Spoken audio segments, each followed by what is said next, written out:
In order to evaluate which markets would be the most profitable for a big pharma company to enter, a metric called indicative profit potential, or IPP, was used. And this was measured along 10 different healthcare markets.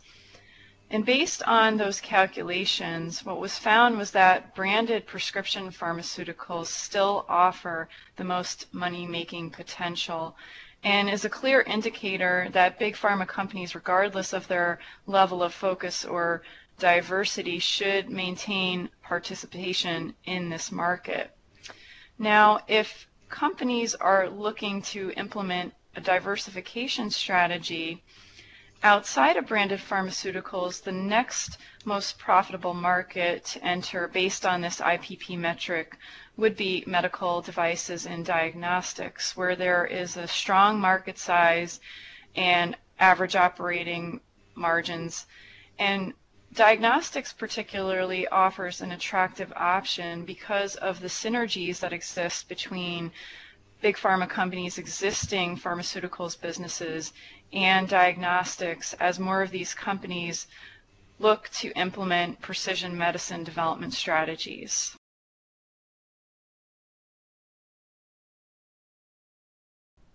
A big takeaway for me from the case studies that were done in the report was just how diverse this group of companies is, ranging from those that are extremely focused on branded pharmaceuticals to those that have a smaller stake in that and also play in other healthcare markets. And I think a good example of this is Johnson & Johnson.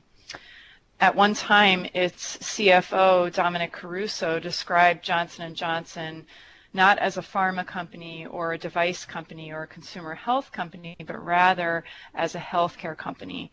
And I really think that gives a lot of insight into the way Johnson & Johnson not only perceives itself, but wants the industry to perceive it.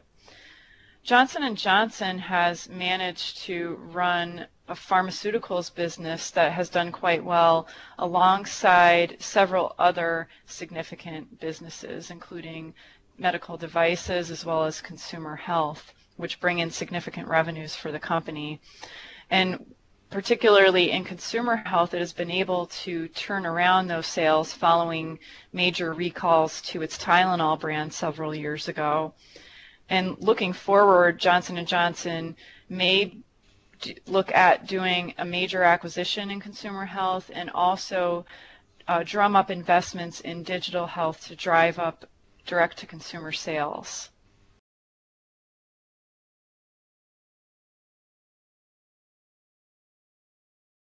Mergers and acquisitions largely shape big pharma strategy and as a result shape big pharma revenue. And from this activity, we can gain real insight into not only the new markets that big pharma companies want to enter, but also where these companies want to continually invest. Historically, products that have been brought in through mergers and acquisitions have been the strongest growth drivers for revenue. So these are really important assets. There's been quite a high volume and value of mergers and acquisitions done over the past 5 years, with approximately 122 deals signed by big pharma companies that together were worth $301 billion. And unsurprisingly, the majority of the activity that has been done has been focused on branded pharmaceuticals, with about 2/3 of the deals signed being done in this area and the rest in diversified markets. For companies that were looking to diversification strategies in terms of their M&A activity, the most popular acquisition targets were in the medical devices and diagnostics area, and Roche was particularly active in diagnostics, and this is not surprising given its expertise in the molecular diagnostics arena.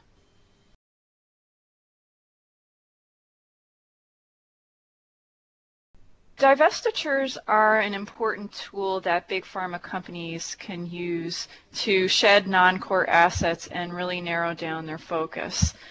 These companies are constantly reevaluating their portfolios and conducting strategic reviews.